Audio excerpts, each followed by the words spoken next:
66 million years ago, a group of hungry Mapusaurus set their sights on a migrating herd of Argentinosaurus. Even more fortunately for them, one Argentinosaurus had fallen behind the group, apparently due to old age and frailty, making an obvious target for an attack. After preparing themselves, the Mapusaurus launched their assault directly. The leader of the Argentinosaurus heard its companions' cries and came to help, but the Mapusaurus had already struck first. Under the Mapusaurus's siege, the elderly Argentinosaurus slowly collapsed, its life entering the final countdown.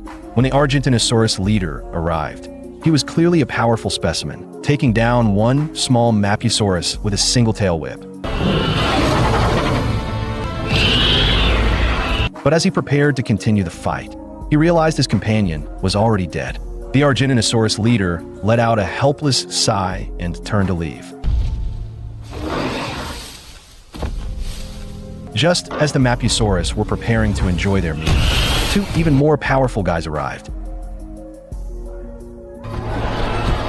The cuckoo chick is a master of nest parasitism, born with a cruel instinct, which is to throw all the other eggs out of the nest. But this time its plan was exposed. When the mother bird flew away, the cuckoo saw an opportunity and began executing its mission. What it didn't know was that the mother had set a trap. She quietly returned and observed from the edge of the nest, waiting to catch the intruder. Caught red-handed, the unsuspecting cuckoo spread its tiny wings and used all its strength to push the last unhatched egg toward the edge. Every movement was seen. Just as the egg was about to fall, the angry mother swooped down and pinned the chick in the nest. Realizing it had been caught, the cuckoo quickly pretended nothing had happened, opening its mouth as if begging for food. But this time the mother didn't feed it. Instead, she sat steadily on the remaining eggs to keep them warm. From this moment on, the cuckoo chick might never be fed again, and the red-whiskered Bulbul mother's handling method was even more decisive. Ever since she discovered her child had become a cuckoo, she still fed the chick as usual. Because the bird nest was stationed in a vegetable garden, so food was abundant. After feeding for several days, the bird mother brought a small tomato for the cuckoo chick. For the chick, this was definitely a huge challenge. Unsurprisingly, the chick got the tomato stuck in its throat. Would you be willing to let this cuckoo that occupied the red-whiskered Bulbul's home survive? A female wildebeest was going through a difficult labor. She first knelt on the ground to ease the pain, then collapsed on the grass. After some hard struggle, the calf's head finally emerged. With one final push,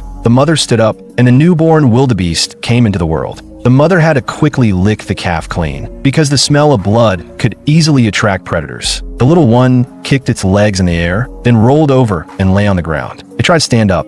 It had to do this within 2 minutes. Its wobbly legs splayed outward, but it worked hard to maintain balance. Within 7 minutes of birth, it needed to be able to run, because the savannah was full of hyenas, leopards, and lions. But before it could stand steady, its mother urged it forward. They had to rejoin the herd. That was the only safe place, but danger was already closing in. The calf's pace was too slow. Soon the herd left them far behind. A lioness emerged from the bushes. To save herself, the wildebeest mother ran away. The newborn calf stumbled in place, barely able to stand. The lioness rushed toward the calf. This was a nightmarish beginning. The mother tried to bluff to drive away the predator, but it didn't work. Then something unexpected happened. The lioness didn't attack. She just sniffed the calf and even gently nuzzled it with her head, a gesture lions typically use to express affection. The newborn wildebeest wasn't afraid at all. It didn't know this was the ruler of the savannah. It even nestled against the lioness looking for milk. For 5 hours, the lioness stayed by the calf's side without causing harm. The wildebeest mother watched from a distance, too frightened to approach. Eventually, a pack of wild dogs appeared, drawing the lioness's attention. She left the calf. The little one wandered aimlessly on the plain. Its mother was nowhere to be found. Thunder rumbled, dark clouds gathered, and rain poured down on its fragile body. Now it was an orphan, without its mother's protection. Hunger and cold would soon claim its life. Mother bear kept scratching her foot with her 15-centimeter long claws. But to fill her child's belly, she still endured the pain to get the wasp nest. But just as she stuck her head into the hive to get the honey, the rocks at the mountaintop collapsed, and a large stone directly broke Mother Bear's neck. The cub beside her instinctively dodged the falling rocks. When he came to his senses, he found his mother was pinned under a rock. In confusion, his first reaction was to save his mother. He came to the rock, used all his strength, and tried to help his mother escape. but his strength was really too small. Facing a rock several times larger than himself, he could only move some small stones nearby. At this moment, the cub still didn't know what death was. Seeing his mother motionless, he thought she had just fallen asleep. After trying many times and still unable to move the rock, the cub lay beside his mother and waited. He thought that when he woke up, his mother would find food for him, as usual. Just like that, 2 long days passed. The cub still hadn't waited for his mother to wake up.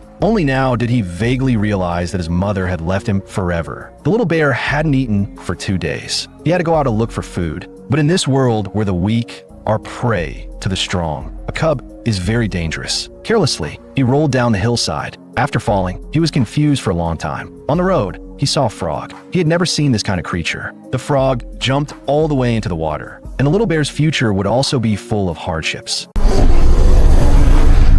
A Tyrannosaurus Rex had just hunted down a massive Triceratops, and although this meal was abundant, during the hunt, the Triceratops's sharp horns had deeply gouged its body. Decades of battles had already left this Tyrannosaurus Rex covered in scars. It had even lost a tail vertebra. However, this latest wound was much more serious. Worse yet, in the sweltering summer, this aging Tyrannosaurus Rex was highly likely to die from infection. The intense pain had taken away its appetite. It had to reach the riverbank to treat its wound in time. Tyrannosaurus Rex possessed extraordinary healing abilities. The river water could effectively clean the wound, giving it hope for survival. Just then, an uninvited guest intruded into its territory. The Tyrannosaurus Rex let out a deep, threatening roar to drive away the intruder. For these apex predators, territorial awareness was extraordinarily strong, and cannibalism occurred among their own kind. However, after carefully observing the intruder, the old Tyrannosaurus Rex noticed something different. This was a smaller female Tyrannosaurus Rex, but it could still be a dangerous opponent. But the female Tyrannosaurus Rex made no aggressive moves. The male Tyrannosaurus Rex also showed no hostility. Instead, it exposed its vulnerable neck and let out a mating roar. Soon the female Tyrannosaurus Rex responded in agreement. They were highly sensitive to facial contact. The male's massive build and scar-covered body made it irresistible to the female, so they walked into the woods. Over the next few weeks, they would interact this way frequently until the female laid her eggs. Then they would go their separate ways. Meanwhile, the ever-changing river would continuously reshape the creature's habitat. Living in these waters was Deinocheirus, a dinosaur taller and more massive than Tyrannosaurus Rex. Its broad, flat snout was perfectly adapted for gathering abundant aquatic plants, and its 8-inch-long curved claws could easily scoop up tender stems from deep water and into its mouth. However, its massive body attracted annoying blood-sucking flies. Their painful bites made the giant beast restless. Although its claws were sharp as knives, they couldn't reach every part of its body. At this time, a rough dead tree became its savior. Rubbing against the trunk, it temporarily rid itself of these annoying parasites and could finally feed peacefully again.